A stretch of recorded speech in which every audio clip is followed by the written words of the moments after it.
Most common treatment and most useful treatment. ಈ affected areas face ಅಂತ ಹೇಳ್ಬೋದು. ತುಂಬಾ ಪಿಗ್ಮೆಂಟೇಷನ್ ಇದೆ. ಯಾವುದು ಭಾಗ ಡೈರೆಕ್ಟಾಗಿ ಸನ್ ರೇಸ್ ಬರುತ್ತೆ ಅಲ್ಲಿ ಪಿಗ್ಮೆಂಟೇಷನ್ ಶುರು ಆಗಿದೆ. ಅಂದ್ರೆ ಈ ಪಾರ್ಟ್ ಫುಲ್ ಬ್ಲ್ಯಾಕ್ ಆಗಿದೆ. ಆಕ್ನೆ ಸ್ಕಾರ್ಸ್ಗೆ, ಸ್ಟ್ರೆಚ್ ಮಾರ್ಕ್ಸ್ಗೆ ಎಲ್ಲದಕ್ಕೂ ವರ್ಕ್ ಆಗ್ತಾ ಹೋಗುತ್ತೆ. Indian skin starts ageing by 30 years ಅಂತ ಅನ್ಕೊಳ್ಳಿ. ಅವಾಗ ಏನಂತೆ ನಿಮ್ದು ಹೈ ಚೀಕ್ ಬೋನ್ಸ್ ಇರೋದು ಡ್ರೂಪ್ ಆಗ್ತಾ ಹೋಗುತ್ತೆ, ವಾಲ್ಯೂಮ್ ಲಾಸ್ ಆಗಿರುತ್ತೆ. ಅಂಥ ಟೈಮಲ್ಲಿ ನೀವು ಇಲ್ಲ ಮಷಿನ್ ವೈಸ್ ಹೈಫು ಟ್ರೀಟ್ಮೆಂಟ್ ಅಂತ ಇರುತ್ತೆ, ಸ್ಕಿನ್ ಟೈಟ್ನಿಂಗ್ ಮಾಡ್ಕೊಬೋದು, ಇಲ್ಲ ಥ್ರೆಡ್ ಲಿಫ್ಟ್ ಮಾಡ್ಕೋಬೋದು, ಇಲ್ಲ ಅಂದರೆ ಫಿಲ್ಲರ್ಸ್ ಅಂತ ಮಾಡ್ತೀವಿ. ಈಗ ಇಲ್ಲಿ ಸ್ಯಾಗ್ ಆಗಿದೆ ಅಲ್ವಾ, ಸೊ ಇಲ್ಲಿ ಫಿಲ್ ಮಾಡಿಬಿಟ್ಟು ಇಟ್ಸ್ ಅ ಹೈಲೂರಿಕ್ ಆಸಿಡ್, ಕೊಲಾಜಿನ್ ಅಂತ ಹೇಳ್ಬಿಟ್ಟು. ಭಯನೂ ಇದೆ ಲೇಸರ್ ಟ್ರೀಟ್ಮೆಂಟ್ ತಗೊಂಡಾಗ ಸ್ಕಿನ್ಗೆ ಏನಾರ ಎಫೆಕ್ಟ್ ಆಗುತ್ತಾ ಅನ್ನೋದೊಂದು. ಸುಟ್ಟು ಗಾಯ ಆಗಿರುತ್ತೆ, ಇಲ್ಲ ಫಂಗಲ್ ಇನ್ಫೆಕ್ಷನ್ ಆಗಿರುತ್ತೆ, ಇಲ್ಲ ಅಂದರೆ ತಲೆಯಲ್ಲಿ ಚಿಕ್ಕ ಮಕ್ಕಳಿಗೆ ಕಾಯಿನ್ ಶೇಪ್ಡ್ ಹೇರ್ ಲಾಸ್ ಆಗಿರುತ್ತೆ, ಅದು ಫಂಗಲ್ ಇನ್ಫೆಕ್ಷನ್ ಕೂಡ ಇರ್ಬೋದು, ಇಲ್ಲ ಅಲೋಪೇಶಿಯಾ ಏರಿಯೇಟಾ ಅಂತೀವಿ. So basic clinical dermatology all types of ಅದು ಕನ್ಸಲ್ಟೇಷನ್ಸ್ ನಡೆಯುತ್ತೆ. ಮೋಸ್ಟ್ ಕಾಮನ್ ಆಗಿ ನೋಡೋದು ಪಿಂಪಲ್ಸ್. ಹುಡುಗರು ಫೇಸ್ ಬಂದಾಗ ಪಿಗ್ಮೆಂಟೇಷನ್. ಒಬ್ಬೊಬ್ಬರಿಗೆ ತುಂಬ ಥಿಕ್ ಬಿಯರ್ಡ್ ಗ್ರೋತ್ ಆಗಿಬಿಟ್ಟಿರುತ್ತೆ ಆ್ಯಂಡ್ ದೇ ವಾಂಟ್ ಟ್ರಿಮ್ಮಿಂಗ್ ಮಾಡಿದಾಗ ಒಬ್ಬರಿಗೆ ರ್ಯಾಷಸ್ ಆಗ್ತಾವೆ. ಅಂಥವರು ಕೂಡ ಬಿಯರ್ಡ್ ಶೇಪಿಂಗ್ ಲೇಸರ್ ಮಾಡ್ಕೋಬೋದು. ಗುಲ್ಬರ್ಗಾ ಸೈಡಲ್ಲೆಲ್ಲ ಟೆಂಪ್ರೇಚರ್ ಜಾಸ್ತಿ ಇರುತ್ತೆ, ಅಂಥವ್ರು ಕೂಡ ಬರ್ತಾರೆ ಇಲ್ಲೇ. ಅವ್ರಿಗೆ ಪಾಪ they will be somewhere around 24-25 already ಬಂದ್ಬಿಟ್ಟಿದೆ. ಆದ್ಮೇಲೆ ನಾನಿವತ್ತು ಜಯನಗರ 7th ಬ್ಲಾಕ್ ಅಲ್ಲಿ ಇದ್ದೀನಿ. ಒಂದು ಹೆಲ್ತ್ ಸ್ಟೇಷನ್ಗೆ ನಿಮ್ಮನ್ನ ಕರ್ಕೊಂಡು ಹೋಗ್ತಾ ಇದ್ದೀನಿ. ಏನಪ್ಪ ನಂದಿನಿ, ಇವತ್ತು ಎಲ್ಲ ಸ್ಟೇಷನ್ ಕೇಳಿದೀವಿ, ಹೆಲ್ತ್ ಸ್ಟೇಷನ್ ಅಂತ ಹೇಳ್ತಾ ಇದ್ದಾರೆ ಅಂತ ಹೇಳ್ತಿದ್ರ. ಹೌದು, ಇಲ್ಲಿ ಪಕ್ಕಾ ಪ್ರೊಫೆಷನಲಿಸ್ಟು.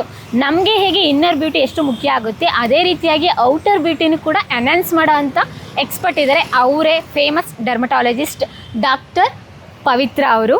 ನೀವು ನೋಡ್ಬೋದು ಅವ್ರದ್ದೇ ಇಲ್ಲಿ ಕ್ಲಿನಿಕ್ ಒಂದು ಓಪನ್ ಮಾಡ್ಕೊಂಡಿದ್ದಾರೆ, ಆರ್ನ ಕ್ಲಿನಿಕ್ ಅಂತ ಹೇಳಿ. ಸ್ಕಿನ್ ಟ್ರೀಟ್ಮೆಂಟ್ ಮತ್ತು ಏರ್ ಟ್ರೀಟ್ಮೆಂಟ್ ತುಂಬ ಎಕ್ಸಲೆಂಟಾಗಿ ಮಾಡ್ತಾರೆ, ನಮ್ಮ ಬ್ಯೂಟಿನ ಎನ್ಹಾನ್ಸ್ ಮಾಡ್ತಾರೆ. ಇತ್ತೀಚಿನ ದಿನಗಳಲ್ಲಿ ನಮಗೆ ಇನ್ನರ್ ಬ್ಯೂಟಿಗಿಂತ ಔಟರ್ ಬ್ಯೂಟಿ ತುಂಬ ಮುಖ್ಯ ಆಗುತ್ತೆ, ಅದರಲ್ಲೂ ಕೂಡ ಅಡ್ವಾನ್ಸ್ ಟೆಕ್ನಾಲಜಿ ಮುಖಾಂತರ. ಇಲ್ಲಿ ಯಾವ ರೀತಿ ಟ್ರೀಟ್ಮೆಂಟ್ ಮಾಡ್ತಾರೆ ಬನ್ನಿ, ಡಾಕ್ಟರ್ನ ಮಾತಾಡಿಸಿ ಎಲ್ಲ ಮಾಹಿತಿನ ತಿಳ್ಕೊಂಡು ಹೋಗ್ತೀನಿ. ಬನ್ನಿ, ಎಲ್ರಿಗೂ ಸ್ವಾಗತ. ನಮ್ಮ ಹೆಲ್ತ್ ಸ್ಟೇಷನ್ಗೆ ಎಲ್ರಿಗೂ ಸ್ವಾಗತ. ಆರ್ನ ಕ್ಲಿನಿಕ್ಕು ಫಸ್ಟ್ ಫ್ಲೋರಲ್ಲಿ ಬರುತ್ತೆ. ಬನ್ನಿ ನಮ್ಮ ಡರ್ಮಟಾಲಜಿಸ್ಟ್ನ ಮಾತಾಡ್ಸೋಣ. ಇದುವರೆಗೂ ನೀವು ಎಲ್ಲ ಸ್ಟೇಷನ್ ನೋಡಿರ್ತೀರ, ಪೊಲೀಸ್ ಸ್ಟೇಷನ್, ಆ ಸ್ಟೇಷನ್, ಈ ಸ್ಟೇಷನ್ ಅಂತ. ಅರೆ ನಂದಿನಿ ಅಲ್ಲಿ ಕರ್ಕೊಂಡು ಹೋಗ್ತಾ ಇದ್ದಾಳೆ, ಇದೇನಿದು ಹೆಲ್ತ್ ಸ್ಟೇಷನ್ ಅಂತ ಇದೆ.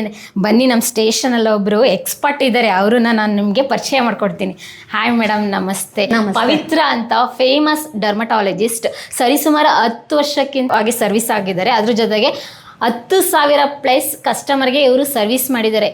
ಅರೆ, ಈ ಸ್ಟೇಷನಲ್ಲಿ ಏನು ಸರ್ವಿಸ್ ಸಿಗುತ್ತೆ ಡಾಕ್ಟ್ರೇ ಹೇಳಬೇಕು. ಹೇಗಿದ್ದೀರಾ? ಚೆನ್ನಾಗಿದೆ, ನೀವು ಹೇಗಿದ್ದೀರಾ? ಸಕ್ಕತ್ತಾಗಿದ್ದೀನಿ.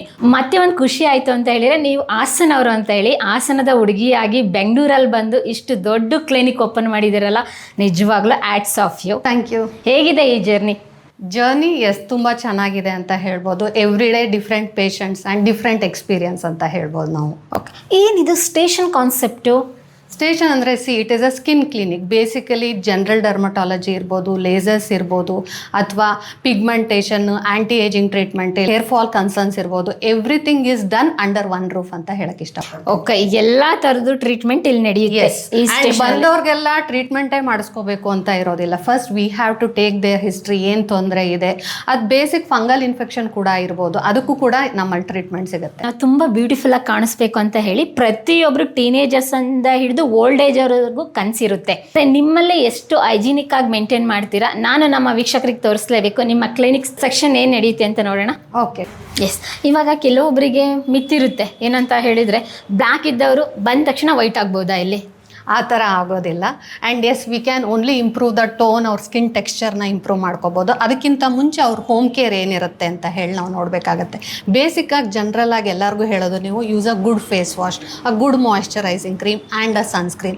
ಅದಿಲ್ಲದಲ್ಲೇ ನೀವೆಲ್ಲ ಟ್ರೈ ಮಾಡ್ತೀರಾ ಅಂದರೆ ಇಟ್ ಈಸ್ ಬೇಸ್ಟ್ ಅಂತ ನಾನು ಹೇಳಕ್ಕೆ ಇಷ್ಟಪಡ್ತೀನಿ. ಅಂದರೆ ಇಲ್ಲಿಗೆ ಬಂದರೆ ಕಂಪ್ಲೀಟಾಗಿ ನೀವು ಕೇಸ್ ಸ್ಟಡೀಸ್ ಮಾಡ್ತೀರಾ ಕಸ್ಟಮರ್ದು? ಹೌದು, ಇಂಡಿವಿಜುವಲ್ ಪೇಷಂಟ್ ವೇರಿ ಆಗುತ್ತೆ. ಅದಕ್ಕೋಸ್ಕರ ನಾವು ಫಸ್ಟ್ ಅವ್ರ ಹಿಸ್ಟ್ರಿ ತೊಗೊಂಡು ಅವ್ರು ಏನು ಯೂಸ್ ಮಾಡ್ತಾ ಇದ್ದಾರೆ, ಅಥವಾ ಅದರಲ್ಲಿ ಒಬ್ಬೊಬ್ರಿಗೆ ಏನಾಗುತ್ತೆ, ಈಗ ಮೆಡಿಕಲ್ ಸ್ಟೋರ್ಗೆ ಹೋಗ್ತಾರೆ, ನಾನು ಬೆಳ್ಳಗಾಗ್ಬಿಡ್ಬೇಕು ಅಂತ ಹೇಳಿ ಕ್ರೀಮ್ಸ್ ತೊಗೋತಾರೆ.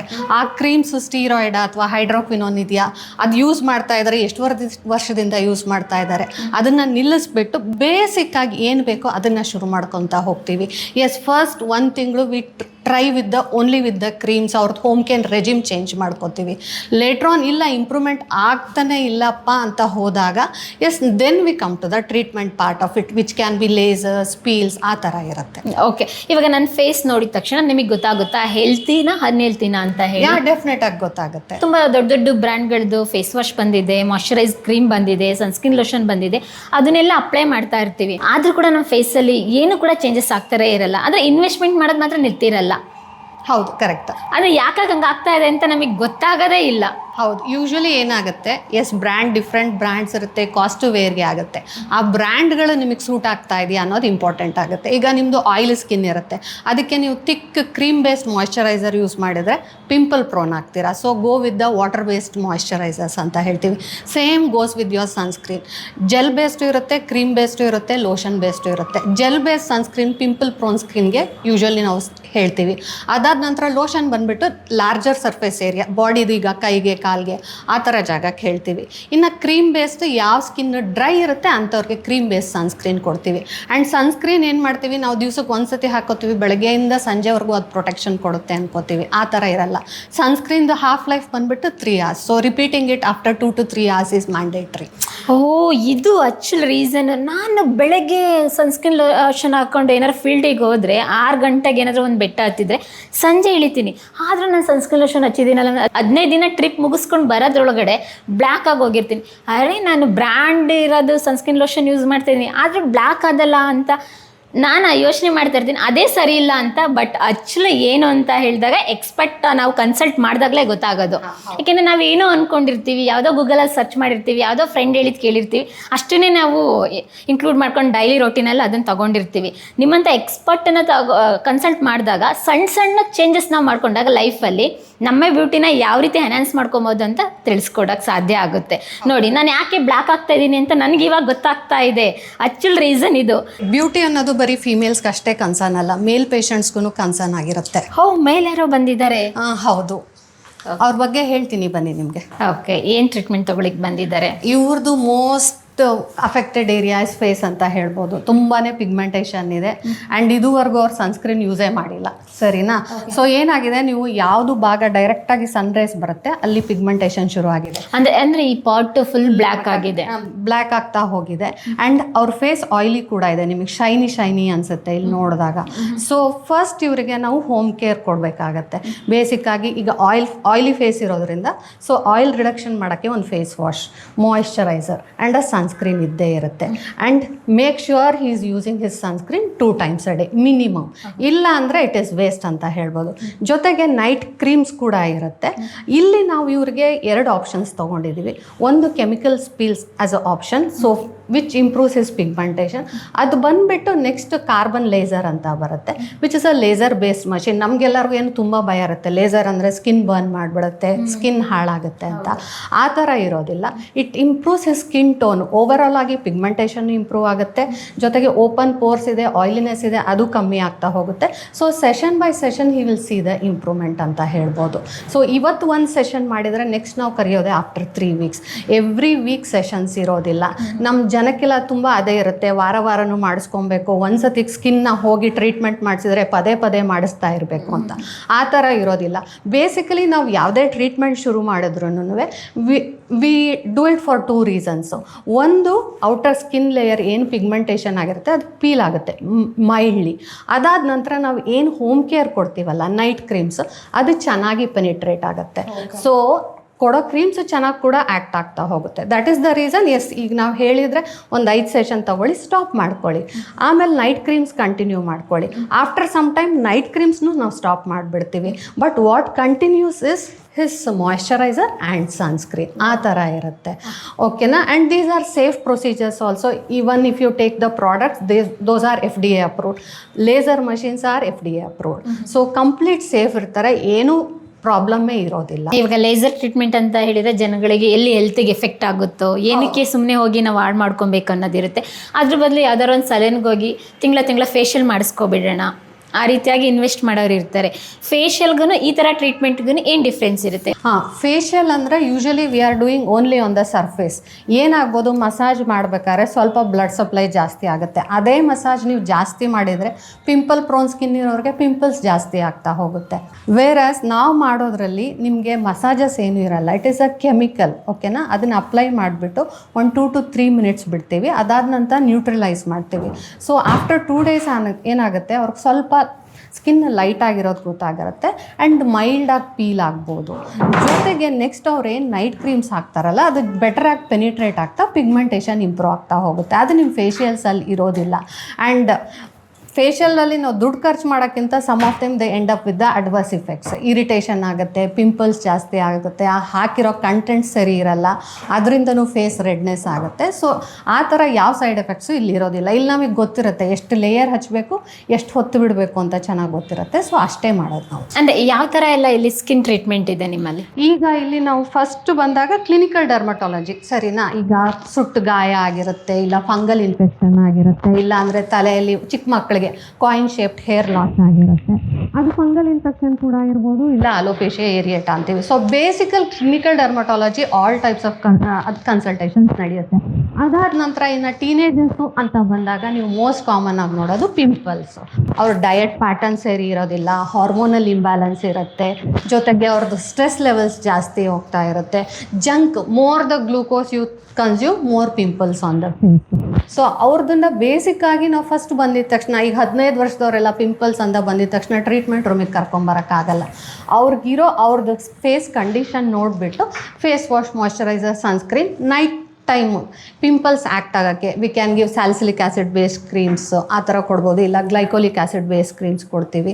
So depending on the severity ಪಿಂಪಲ್ದು ನಾವು ಏನು ನೈಟ್ ಯೂಶಲಿ ಎಲ್ಲ ಕ್ರೀಮ್ಸು, ಈಗ ಪಿಂಪಲ್ ಕನ್ಸರ್ನ್ ಇದೆ ಅಂದರೆ ಪಿಂಪಲ್ ಮೇಲೆ ಆ್ಯಕ್ಟ್ ಆಗೋ ಕ್ರೀಮ್ನ ನಾವು ನೈಟ್ ಟೈಮೇ ಕೊಡೋದು. ಯಾಕಂದರೆ ಬೆಳಗ್ಗೆ ಹೊತ್ತು ಅವ್ರು ಯಾವ ಥರ ಉಪಯೋಗಿಸ್ತಾರೆ, ಮಾಯ್ಶ್ಚರೈಸರ್, ಸನ್ಸ್ಕ್ರೀನ್ ಹಾಕ್ಕೊಂಡು ಮೇಂಟೈನ್ ಮಾಡ್ಕೋತಾರೆ, ಅದನ್ನು ನಮಗೆ ಗೊತ್ತಾಗೋದಿಲ್ಲ. ಸೊ ಏನೇ ಈಗ ಪಿಗ್ಮೆಂಟೇಷನ್ ಇದ್ದಾಗ ಪಿಗ್ಮೆಂಟೇಷನ್ ಕ್ರೀಮ್ಸ್ ಕೂಡ ನಾವು ರಾತ್ರಿ ಹೊತ್ತೆ ಕೊಡೋದು.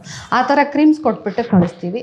ಜೊತೆಗೆ ಅವ್ರಿಗೆ ಏನಾದರೂ ಹಾರ್ಮೋನಲ್ ಇಂಬ್ಯಾಲೆನ್ಸ್ ಇದ್ದರೆ ಅದ್ರದ್ದು ಕೂಡ ಇನ್ವೆಸ್ಟಿಗೇಷನ್ಸ್ ಮಾಡ್ಕೊಬನ್ನಿ ಅಂತ ಹೇಳ್ತೀವಿ.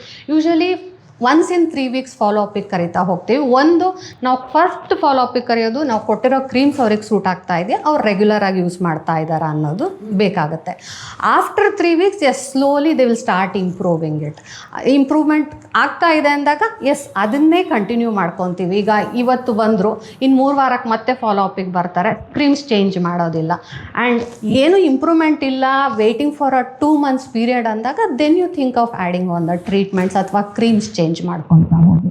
ಈಗ ನಾವು ಮೋಸ್ಟ್ ಕಾಮನ್ ಆಗಿ ಫೀಮೇಲ್ಸಲ್ಲಿ ನೋಡೋದು ಬಂಗು ಅಥವಾ ಮೆಲಾಸ್ಮಾ ಅಂತ ಹೇಳ್ಬಿಟ್ಟು, ಅದಕ್ಕೆ ನೀವು knowingly annoyingly most of the people, ಇಲ್ಲ ನನ್ನ ಫ್ರೆಂಡ್ ಈ ಕ್ರೀಮ್ ಉಪಯೋಗಿಸ್ತಾ ಇದ್ರು ನಾನು ಉಪಯೋಗಿಸ್ದೆ, ಅಥವಾ ಮೆಡಿಕಲ್ ಸ್ಟೋರ್ ಅವ್ರು ಕೊಟ್ಟರು ನಾನು ಉಪಯೋಗಿಸ್ದೆ ಅಂತ ಹೇಳ್ಬಿಟ್ಟು. And most of the time ಅದು ಸ್ಟೀರಾಯ್ಡ್ ಕ್ರೀಮ್ ಆಗಿರುತ್ತೆ, ಗೊತ್ತಿರೋದಿಲ್ಲ ಪಾಪ ಅವ್ರಿಗೆ ಯಾವ ಥರ ಉಪಯೋಗಿಸ್ಬೇಕು.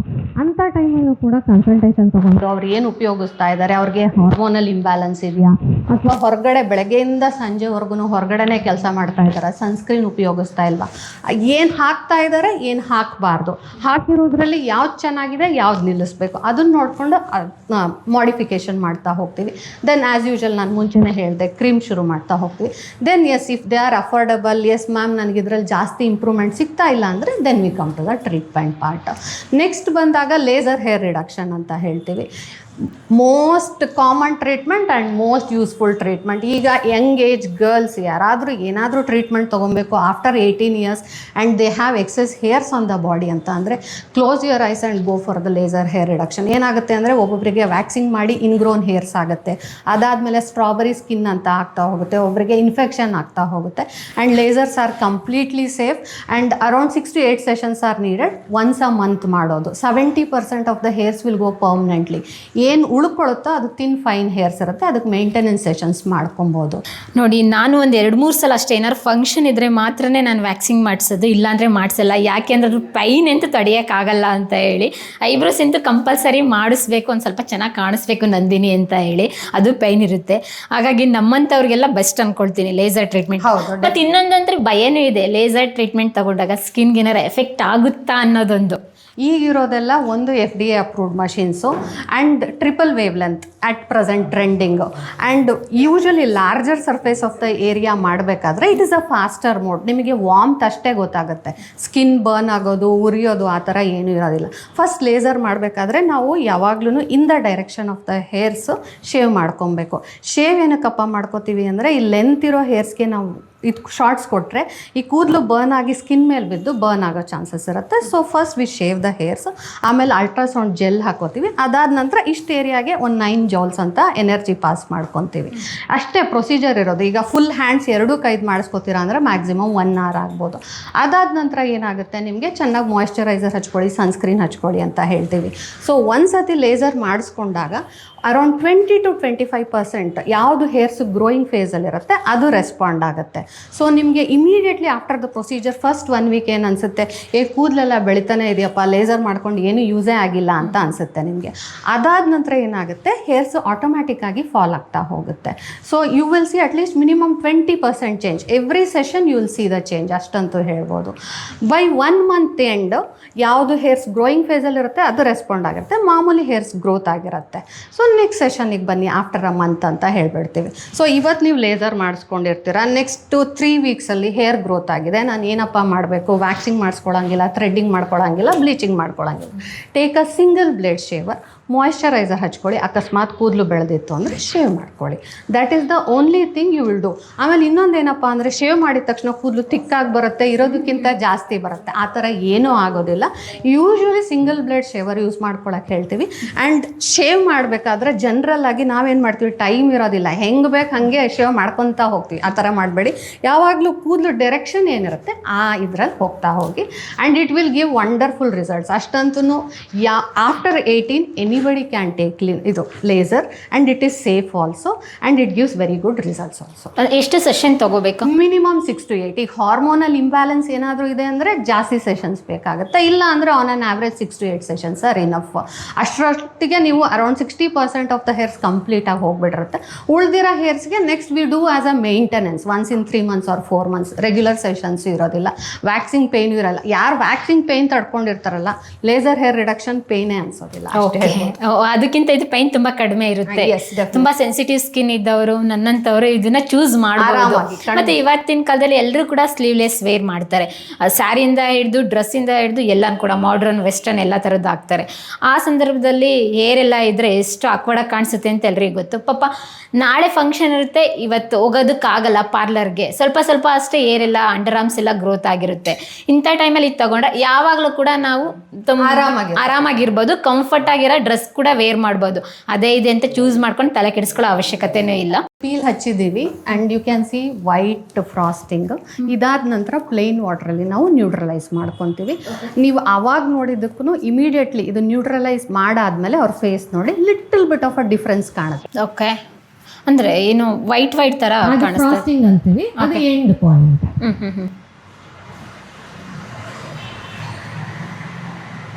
ನಿಮ್ಮಲ್ಲಿ ಎಷ್ಟು ಟೀಮ್ ಇದೆ, ಎಷ್ಟು ಜನ ಡಾಕ್ಟರ್ ಇದ್ದಾರೆ? ಡಾಕ್ಟರ್ ಬಂದುಬಿಟ್ಟು ಡರ್ಮ್ಯಾಟ್ ನಾನು ಒಬ್ಬಳೆ. ಅದು ಬಿಟ್ಟು ಹೇರ್ ಟ್ರಾನ್ಸ್ಪ್ಲಾಂಟೇಷನ್ ಏನಾದರೂ ಇದ್ದರೆ ಟೆಕ್ನಿಷಿಯನ್ಸ್ ಬರ್ತಾರೆ. ಅದು ಬಿಟ್ಟು ಇನ್ನಿಬ್ಬರು ಇರ್ತಾರೆ ಇಲ್ಲಿ, ಸರಿ ನನಗೆ ಅಸಿಸ್ಟೆಂಟ್ ಮಾಡೋಕ್ಕೆ. ಡರ್ಮಟಾಲಜಿಸ್ಟ್ ನಾನು ಒಬ್ಬಳೆ ಇರೋದು. ಸೊ ಎಲ್ಲ ಪ್ರೊಸೀಜರ್ಸು ಕನ್ಸಲ್ಟೇಷನ್ ನಾನೇ ತೊಗೊಳ್ಳೋದು.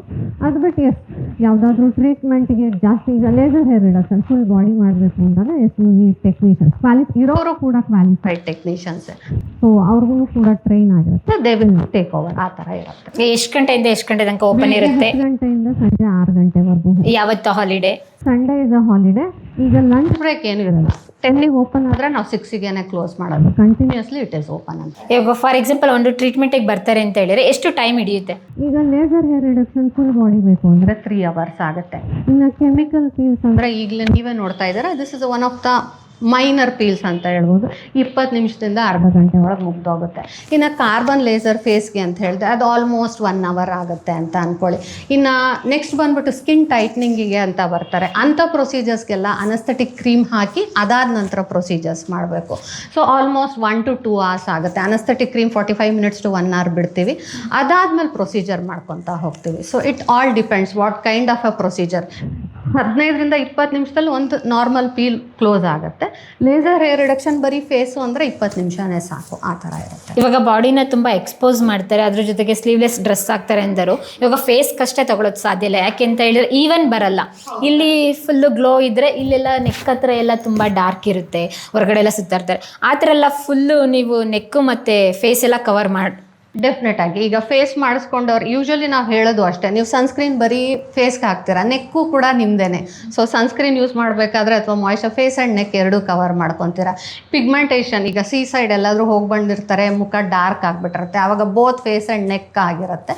ಸೊ ಅಂಥ ಟೈಮಲ್ಲಿ ತುಂಬಾ ಪಿಗ್ಮೆಂಟೇಷನ್ ಇದ್ದಾಗ both face and neck we cover and give.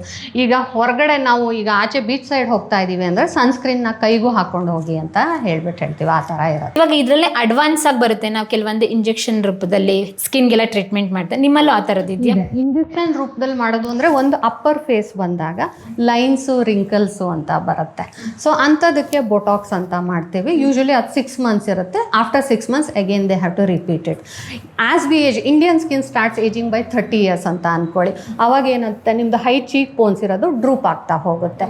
ಆವಾಗ ಏನಾಗುತ್ತೆ, ವಾಲ್ಯೂಮ್ ಲಾಸ್ ಆಗಿರುತ್ತೆ. ಅಂಥ ಟೈಮಲ್ಲಿ ನೀವು ಇಲ್ಲ ಮಷಿನ್ ವೈಸ್ ಹೈಫು ಟ್ರೀಟ್ಮೆಂಟ್ ಅಂತ ಇರುತ್ತೆ, ಸ್ಕಿನ್ ಟೈಟ್ನಿಂಗ್ ಮಾಡ್ಕೊಬೋದು, ಇಲ್ಲ ಥ್ರೆಡ್ ಲಿಫ್ಟ್ ಮಾಡ್ಕೋಬೋದು, ಇಲ್ಲ ಅಂದರೆ ಫಿಲ್ಲರ್ಸ್ ಅಂತ ಮಾಡ್ತೀವಿ. ಈಗ ಇಲ್ಲಿ ಸ್ಯಾಗ್ ಆಗಿದೆ ಅಲ್ವಾ, ಸೊ ಇಲ್ಲಿ ಫಿಲ್ ಮಾಡಿಬಿಟ್ಟು ಇಟ್ಸ್ ಅ ಹೈಲ್ಯೂರಿಕ್ ಆ್ಯಸಿಡ್, ಕೊಲಾಜಿನ್ ಅಂತ ಹೇಳ್ಬಿಟ್ಟು ಅದನ್ನು ಈ ಜಾಗ ಹಾಕಿದರೆ ಮತ್ತೆ ರೈಸ್ ಆಗುತ್ತೆ ಸರಿನಾ. And some of them are very much against all these treatments. ನನಗೆ ಬೊಟಾಕ್ಸ್ ಬೇಡ, ಫಿಲ್ಲರ್ಸ್ ಬೇಡ ಅಂತ ಹೇಳ್ತಾರೆ. ಅಂಥವ್ರಿಗೆ ನಿಮ್ಮದೇ ಒಂದು ಬಾಡಿಯಿಂದ ಬ್ಲಡ್ ತೆಗೆದುಬಿಟ್ಟು ನಾವು GFC ಅಂತ ಕೂಡ ಮಾಡ್ತೀವಿ.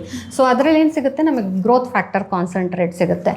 ಅದನ್ನು ವಾಪಸ್ ಇಂಜೆಕ್ಟ್ ಮಾಡಿದಾಗ it works for fine lines, pigmentation, skin rejuvenation ಆಗುತ್ತೆ.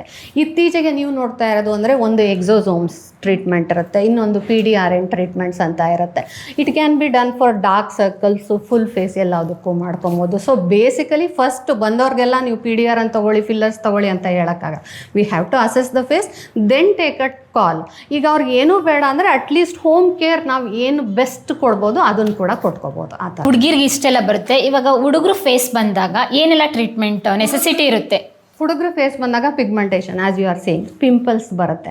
ಒಬ್ಬೊಬ್ಬರಿಗೆ ತುಂಬ ಥಿಕ್ ಬಿಯರ್ಡ್ ಗ್ರೋತ್ ಆಗಿಬಿಟ್ಟಿರುತ್ತೆ ಆ್ಯಂಡ್ ದೇ ವಾಂಟ್ ಟ್ರಿಮ್ಮಿಂಗ್ ಮಾಡಿದಾಗ ಒಬ್ಬರಿಗೆ ರ್ಯಾಷಸ್ ಆಗ್ತಾವೆ. ಅಂಥವರು ಕೂಡ ಬಿಯರ್ಡ್ ಶೇಪಿಂಗ್ ಲೇಸರ್ ಮಾಡ್ಕೋಬೋದು ಸರಿನಾ. ಇನ್ ಚೆಸ್ಟ್ ಹೇರ್ಸ್, ಇನ್ಗ್ರೋನ್ ಹೇರ್ಸ್ ಯಾರ್ಯಾರಿಗಿರುತ್ತೆ ಅವ್ರಿಗೂ ಕೂಡ ಲೇಸರ್ಸ್ ಮಾಡ್ಕೊಬೋದು. ಆ್ಯಂಡ್ ತುಂಬಾ ಬ್ರಾಡ್ ಫೇಸ್ ಇದ್ದವ್ರಿಗೆ ಯು ಕ್ಯಾನ್ ಡೂ ಬೊಟಾಕ್ಸ್ ಮಾಡ್ಕೊಬೋದು, ಇಲ್ಲ ಸ್ಕಿನ್ ಟೈಟ್ನಿಂಗಿಗೆ ಟ್ರೀಟ್ಮೆಂಟ್ ಮಾಡ್ಕೊಬೋದು. ಇವರು ಕೂಡ GFC ಮಾಡ್ಕೊಬೋದು.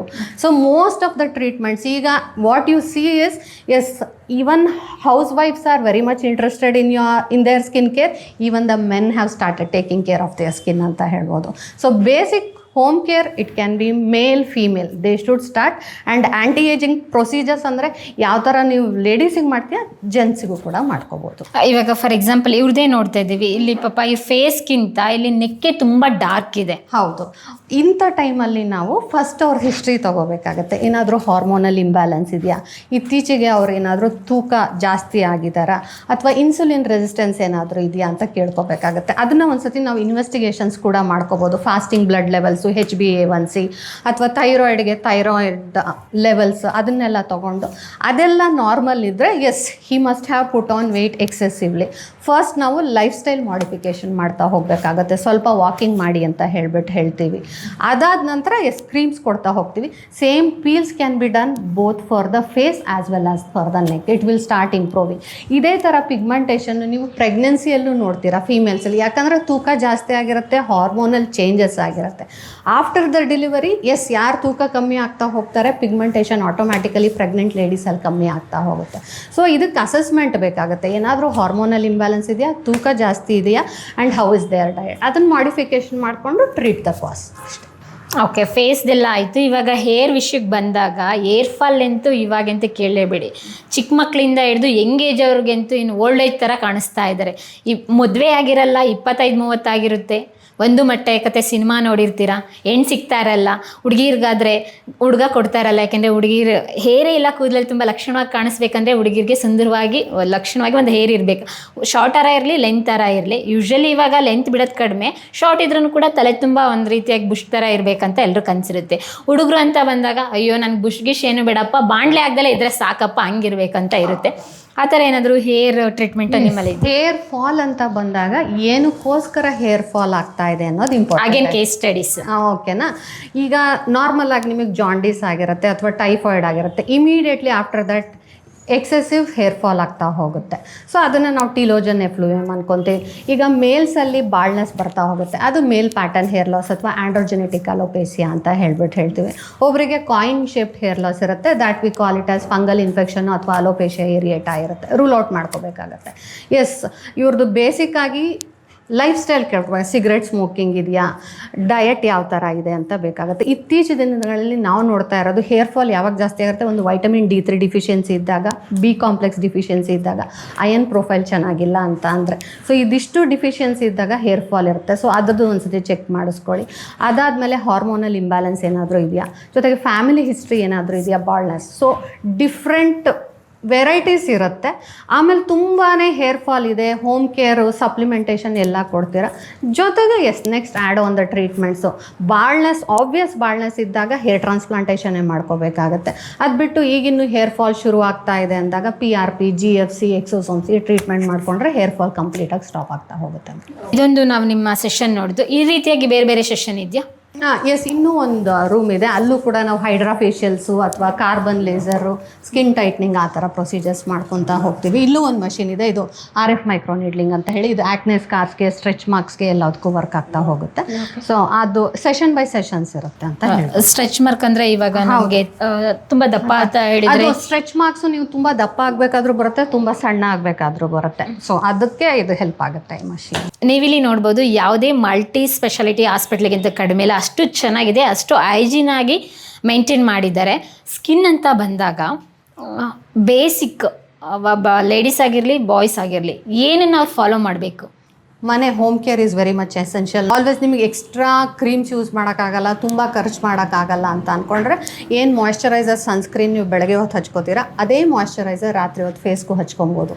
ನಮ್ಮದು ageing of the skin start ಆಗೋದು ಆಫ್ಟರ್ 30 years ಅಥವಾ 25 ನಂತರ ಅಂತ ಅಂದ್ಕೊಳ್ಳಿ. 25 ನಂತರ ಸ್ಕಿನ್ ಏಜ್ ಆಗ್ತಾ ಇದ್ದಾಗ then we add on retinoid creams, ಆ ಥರ ಎಲ್ಲ ಆ್ಯಡ್ ಮಾಡ್ಕೊತೀವಿ. ಜೊತೆಗೆ ಒಂದಷ್ಟು ಜನ ಏನೂ ಉಪಯೋಗಿಸ್ತಾನೆ ಇರೋದಿಲ್ಲ, ಅಂಥವ್ರಿಗೂ ಕೂಡ ಅವ್ರ ಅಫೋರ್ಡಬಿಲಿಟಿ ಮೇಲೆ we can write the creams, ಅದನ್ನು ಸ್ಟಾರ್ಟ್ ಮಾಡ್ಕೊಬೋದು. ಅವ್ರ ಡಯಟ್ ಚೆನ್ನಾಗಿರಬೇಕು. ಮೋಸ್ಟ್ ಕಾಮನ್ ಆಗಿ ಜಂಕ್, ಆಮೇಲೆ ಅನ್ಹೆಲ್ದಿ ಡಯಟು ಅಥವಾ ಡಿಫಿಷಿಯೆಂಟ್ ಇರುತ್ತೆ ಅಂದವ್ರಿಗೆ make your diet proper. Tension, stress ಎಲ್ಲರಿಗೂ ಇರುತ್ತೆ. How well they are managing. ಈಗ ತುಂಬಾ ವೆಯ್ಟ್ ಪುಟ್ ಆನ್ ಮಾಡಿದ್ದಾರೆ, ಪಿಗ್ಮೆಂಟೇಷನ್ ಆಗಿದೆ, ಪಿಂಪಲ್ಸ್ ಆಗಿದೆ, ಅವ್ರಿಗೆ we have to tell them start exercising.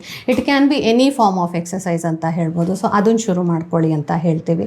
ಜೊತೆಗೆ ಸ್ಮೋಕಿಂಗ್, ನೀವು ಎಷ್ಟು ಸ್ಮೋಕ್ ಮಾಡ್ತೀರಾ ಅಷ್ಟು ಬೇಗ ಇಟ್ ಓನ್ಲಿ ನಾವು ಅನ್ಕೋತೀವಿ ಬರೀ ಸ್ಮೋಕ್ ಮಾಡಿದರೆ ಹಾರ್ಟ್ಗಷ್ಟೇ ತೊಂದರೆ ಆಗುತ್ತೆ. ಇಲ್ಲ, ಒಂದು ನಿಮ್ಮ ಸ್ಕಿನ್ ಏಜ್ ಕೂಡ ಬೇಗ ಆಗ್ತಾ ಹೋಗುತ್ತೆ. ನಿಮ್ಮ ಏಜ್ಗಿಂತ ನೀವು ದೊಡ್ಡವ್ರ ಥರ, ವಯಸ್ಸಾದವ್ರ ಥರ ಕಾಣ್ತೀರಾ. ಲಿಪ್ಸ್ ಪಿಗ್ಮೆಂಟೇಷನ್ ಆಗ್ತಾ ಹೋಗುತ್ತೆ, ಹೇರ್ ಫಾಲ್ ಆಗ್ತಾ ಹೋಗುತ್ತೆ.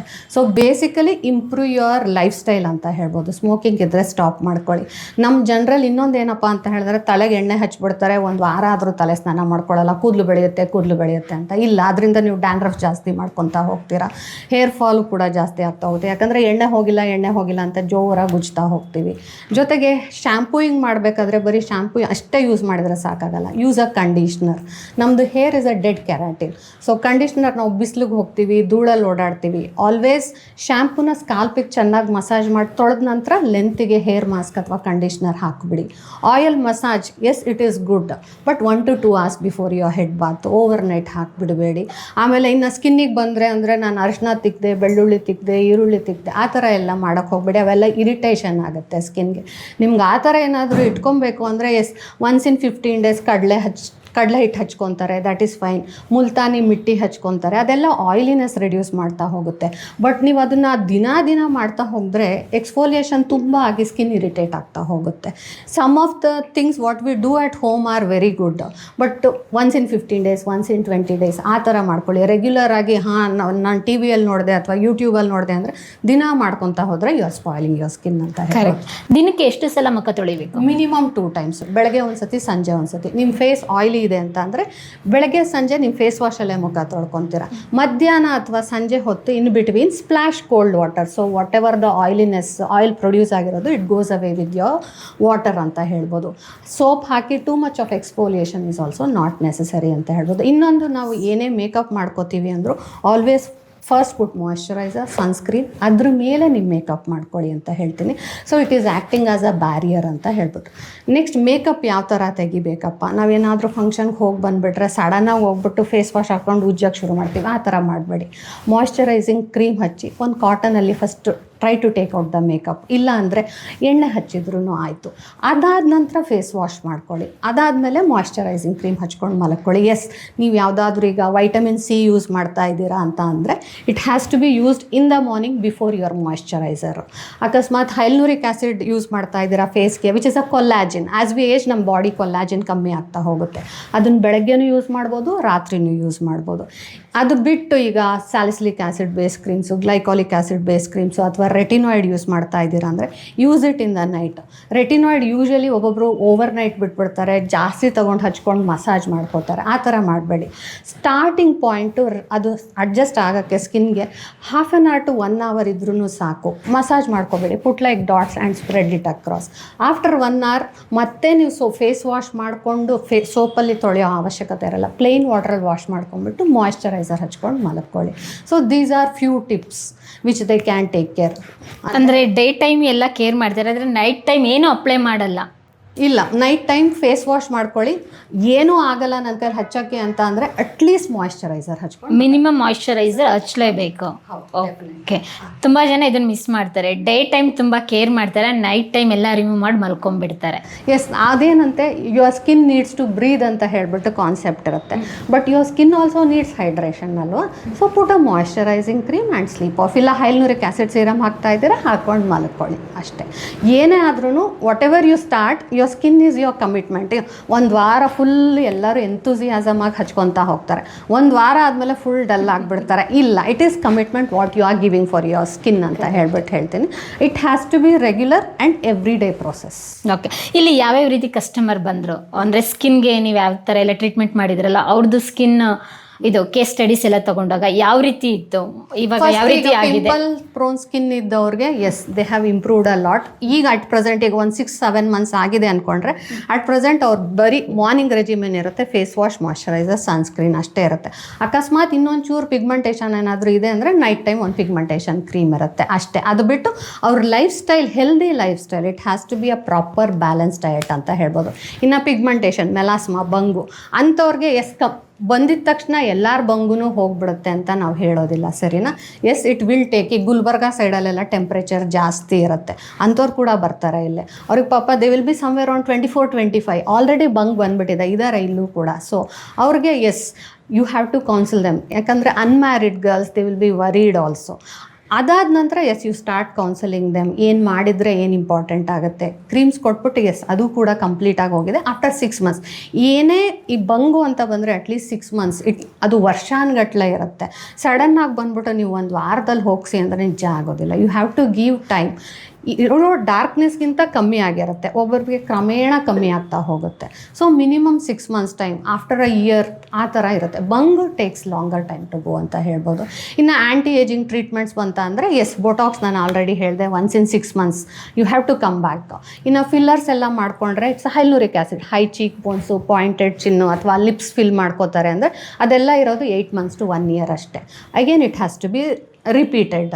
ಆಗಲೇ ನಾವು ಇವ್ರಿಗೆ ಪೀಲ್ ಮಾಡಿದ್ವಿ, ತುಂಬ ಡ್ರಾಸ್ಟಿಕ್ ಚೇಂಜಸ್ ಇಲ್ಲ, ಬಟ್ ಸಟಲ್ ಚೇಂಜಸ್ ಅಂತೂ ಇದ್ದೇ ಇದೆ ಇವ್ರ ಮುಖದಲ್ಲಿ. You can see little bit of a glow on his face.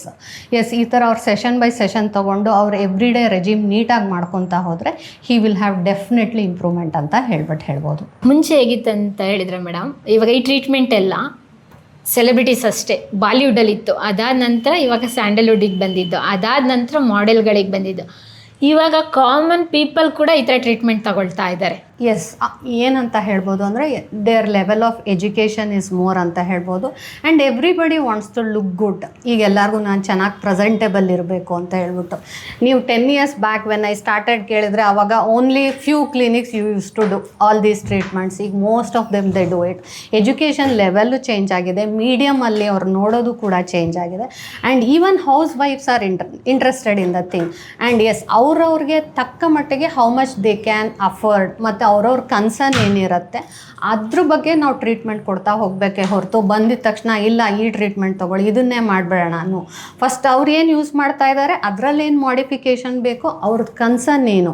ಯಾವಾಗ್ಲೂ ಒಬ್ಬರು ಬಂತು ಅಂದರೆ ಅವ್ರದ್ದು ಬೇಸಿಕ್ ಹಿಸ್ಟ್ರಿ ಬಂದಿದ ತಕ್ಷಣ ನಾನು ಪ್ರಿಸ್ಕ್ರಿಪ್ಷನ್ ಬರ್ಕೊಡೋಕ್ಕಾಗೋದಿಲ್ಲ. ಅವ್ರದ್ದು ಹಿಸ್ಟ್ರಿ ಇಂಪಾರ್ಟೆಂಟ್ ಆಗುತ್ತೆ, ಅವ್ರ ಕನ್ಸರ್ನ್ಸ್ ಏನಿರುತ್ತೆ ಅದನ್ನು ಕೇಳ್ಬಿಟ್ಟು then you have to start explaining home care importance ಏನು, ಅವ್ರ ಡಯಟ್ ಇಂಪಾರ್ಟೆನ್ಸ್ ಏನು, next what all can be done for them. And ಬಂದಿದ ತಕ್ಷಣ ಬಂದುಬಿಡಿ ಇವತ್ತು ಟ್ರೀಟ್ಮೆಂಟ್ ಮಾಡಿಸ್ಕೊಡಿ ಅಂತಲೇ they will go read and come back. ತುಂಬ ಜನ ಗೂಗಲ್ ನೋಡಿಬಿಟ್ಟು ಅದರಿಂದ ಇನ್ಫ್ಲೂಯೆನ್ಸ್ ಆಗಿರೋರು ತುಂಬ ಜನ ಇರ್ತಾರೆ. So everybody needs education first. ಅಲ್ಲಿ ಏನು ಕಮ್ಮಿ ಇದೆ, ಏನಾಗ್ತಾ ಇದೆ ಅನ್ನೋದ್ರನ್ನ ಎಜುಕೇಟ್ ಮಾಡಿಬಿಟ್ಟು then go head with the treatment part ಅಂತ ಹೇಳಕ್ಕೆ ಇಷ್ಟಪಡ್ತೀನಿ. ಟ್ರೀಟ್ಮೆಂಟ್ ತೊಗೋಬೇಕು ಅಂತ ಹೇಳಿ ತುಂಬ ಜನದ ಆಸೆ ಇರುತ್ತೆ. 18+ ಹುಡುಗಿರಿಂದ ಹಿಡಿದು 60+ ಅಜ್ಜಿರೆಲ್ಲರೂ ಕೂಡ ತುಂಬ ಚೆನ್ನಾಗಿ ಕಾಣಿಸ್ಬೇಕು ಅಂತಲೇ ತುಂಬ ಕ್ರೀಮ್ಗಳೆಲ್ಲ ಯೂಸ್ ಮಾಡ್ತಾರೆ. ಆದರೆ ಅಫೋರ್ಡೆಬಲ್ ಪ್ರೈಸಾ ಅಥವಾ ಪಾರ್ಲರ್ಗಿಂತ ಇದು ಯಾವ ರೀತಿ ಇರುತ್ತೆ ಅಂದರೆ ದುಡ್ಡಿನ ವಿಚಾರನೂ ಕೂಡ ಯೋಚನೆ ಮಾಡಬೇಕಾಗುತ್ತೆ. ಇವಾಗ ಕಾಮನ್ ಪೀಪಲ್ ಎಲ್ಲ ಬಂತ ಅಂದಾಗ ಅಫೋರ್ಡೆಬಲ್ ಇದೆಯಾ? Yes, most of the treatments are affordable and basically ಅವ್ರಿಗೆ ಏನು ಬೇಕೋ ಅದನ್ನು ನಾವು ಕೊಡಬೇಕು. ಬಂದವ್ರಿಗೆಲ್ಲ ಹೈಯೆಸ್ಟ್ ಕಾಸ್ಟ್ಲಿ ಟ್ರೀಟ್ಮೆಂಟ್ಸ್ ತೊಗೊಂಬಿಟ್ಟು ಇದನ್ನೇ ಮಾಡಿಸ್ಕೊಡಿ ಅಂತಲೂ ಹೇಳೋಕ್ಕಾಗಲ್ಲ. ಆ್ಯಂಡ್ ಎಸ್, ಅವ್ರ home care is first and foremost. ಇಲ್ಲಿ ಏನೇ ಟ್ರೀಟ್ಮೆಂಟ್ ಮಾಡಿದ್ರು ಅವ್ರು at the end of the day ಮನೆಗೆ ಹೋಗ್ತಾರೆ. ಮನೆಗೆ ಹೋಗ್ಬಿಟ್ಟು ಕ್ರೀಮ್ಸ್ ಯೂಸ್ ಮಾಡ್ತಾ ಇದ್ದಾರೆ, ದ್ಯಾಟ್ ಈಸ್ ಆಲ್ಸೋ ಇಂಪಾರ್ಟೆಂಟ್. ಅವ್ರದ್ದು ನೋಡಿಬಿಟ್ಟು then we can go head with that. Yes, parlour they are not qualified, they don't know in depth about skin ಅಂತ ಹೇಳ್ತೀನಿ. ನಾವು ಅದನ್ನೇ ಓದಿರ್ತೀವಿ, ಏನು ಮಾಡಿದರೆ ಚೆನ್ನಾಗಿರುತ್ತೆ, ಎಲ್ಲಿವರೆಗೆ ಮಾಡಬೇಕು, ಯಾವುದು ಎಂಡ್ ಪಾಯಿಂಟ್ ಅಂತ ನಮಗೆ ಚೆನ್ನಾಗಿ ಗೊತ್ತಿರುತ್ತೆ. ಈಗ ನೀವು ಫಾರ್ ಎಕ್ಸಾಂಪಲ್ ಹೈಡ್ರಾ ಫೇಶಿಯಲ್ ಪಾರ್ಲರಲ್ಲೂ ಮಾಡ್ತಾರೆ, ಕ್ಲಿನಿಕ್ಸಲ್ಲೂ ಮಾಡ್ತಾರೆ. ಯಾರು ಮಾಡ್ತಾರೆ ಅವ್ರದ್ದು ಕ್ವಾಲಿಫಿಕೇಷನ್ ಎಷ್ಟು ಅನ್ನೋದು ವೆರಿ ಮಚ್ ಇಂಪಾರ್ಟೆಂಟ್. ಸೊ ಅದನ್ನೆಲ್ಲ ಕನ್ಸಿಡ್ರೇಟ್ ಮಾಡಿಕೊಂಡು ನಾವು ಜನಕ್ಕೆ ಎಜುಕೇಟ್ ಮಾಡೋದಾದರೆ first go meet a qualified dermat. ನೀವು ಏನು ಕನ್ಸರ್ನ್ ಇದೆ ಅದನ್ನು ಹೇಳಿ, then they will suggest you what are the best options which are available and which are affordable also ಅಂತ ಹೇಳ್ಬೋದು. ಯಾಕೆಂತ ಹೇಳಿದರೆ ಇವತ್ತಿನ ದಿನಗಳಲ್ಲಿ ಪ್ರತಿಯೊಬ್ಬರಿಗೂ ಲೇಡೀಸು ಜೆಂಟ್ಸು ಎಲ್ರಿಗೂ ಕೂಡ ಈ ರೀತಿಯಾದಂಥ ಒಂದು ಬ್ಯೂಟಿ ಬಗ್ಗೆ ಕನ್ಸರ್ನ್ ಇದೆ ಮತ್ತು ಅದ್ರ ಬಗ್ಗೆ ತುಂಬ ದುಡ್ಡ ಇನ್ವೆಸ್ಟ್ ಮಾಡ್ತಾ ಇರ್ತಾರೆ. ಬಟ್ ರೈಟ್ ಪ್ಲೇಸ್ ಯಾವುದು, ರೈಟ್ ಪರ್ಸನ್ ಯಾರು ಅಂತ ತುಂಬ ಕನ್ಫ್ಯೂಷನ್ ಇರುತ್ತೆ. ಒಮ್ಮೆ ನೀವು ನಮ್ಮ ಡರ್ಮಟಾಲಜಿಸ್ಟ್ ಡಾಕ್ಟರ್ ಪವಿತ್ರ ಅವ್ರನ್ನ ಭೇಟಿ ಮಾಡಿದರೆ ಎಲ್ಲ ಪ್ರಾಬ್ಲಮ್ಸ್ಗೂ ಸೊಲ್ಯೂಷನ್ ಸಿಗುತ್ತೆ ನಿಮಗೆ. ಒಮ್ಮೆ ವಿಸಿಟ್ ಮಾಡಿ. ಇವರ ಕಾಂಟ್ಯಾಕ್ಟ್ ನಂಬರ್, ಇವರ ಕ್ಲಿನಿಕ್ ಅಡ್ರೆಸ್ ಕೂಡ ಡಿಸ್ಕ್ರಿಪ್ಷನಲ್ಲಿ ಮೆನ್ಷನ್ ಮಾಡಿರ್ತೀನಿ. ಯಾಕೆ ಇನ್ಯಾಕೆ ತಡ ಮಾಡ್ತೀರಾ? ನಿಮ್ಮ ಇನ್ನರ್ ಬ್ಯೂಟಿ ಜೊತೆಗೆ ಔಟರ್ ಲುಕ್ನು ಕೂಡ ಇನ್ನೂ ಬ್ಯೂಟಿಫುಲ್ ಆಗಿ ಎನ್ಹಾನ್ಸ್ ಮಾಡ್ಕೊಳ್ಳಿ. Thank you, it was a pleasure. ಪ್ರಿಯ ವೀಕ್ಷಕರೇ, ನಾವು ತೋರಿಸುತ್ತಿರುವ ಇತಿಹಾಸದ ಕಥೆಗಳು ಕನ್ನಡದ ಕಲೆ, ಸಾಹಿತ್ಯ, ಸಂಸ್ಕೃತಿ, ಜನಜೀವನ, ಇತಿಹಾಸ ಸೃಷ್ಟಿಸಿದ ಜನಸಾಮಾನ್ಯರ ಅಸಾಮಾನ್ಯ ಕಥೆಗಳು ನಿಮಗೆ ಇಷ್ಟ ಆಗಿದ್ಯಾ? ಹಾಗಿದ್ರೆ ವಿಡಿಯೋ ನೋಡಿ ಸುಮ್ಮನಾಗ್ಬೇಡಿ, ಶೇರ್ ಮಾಡಿ, ಸಪೋರ್ಟ್ ಮಾಡಿ, ನಮ್ಮೊಂದಿಗೆ ಜೊತೆಯಾಗಿ. ಇದು ನೀವೇ ಬೆಳೆಸಿದ ನಿಮ್ಮ ನೆಚ್ಚಿನ ಡಿಜಿಟಲ್ ಮಾಧ್ಯಮ. ಇನ್ಮುಂದೆ ನಿಮಗಾಗಿ ಇನ್ನಷ್ಟು ವಿನೂತನ ಶೈಲಿಯಲ್ಲಿ ಬರಲಿದೆ. ನಿಮ್ಮ ಬೆಂಬಲದೊಂದಿಗೆ ನಮ್ಮ ಪಯಣ ಮುಂದುವರಿಯುತ್ತಿದೆ. ಸಾಮಾಜಿಕ ಬದಲಾವಣೆಗೆ ಜೊತೆಯಾಗಿ ನಮ್ಮ ಮುಂದಿನ ಪೀಳಿಗೆಗೆ ಕರ್ನಾಟಕದ ಇತಿಹಾಸ ಉಳಿಸೋಣ.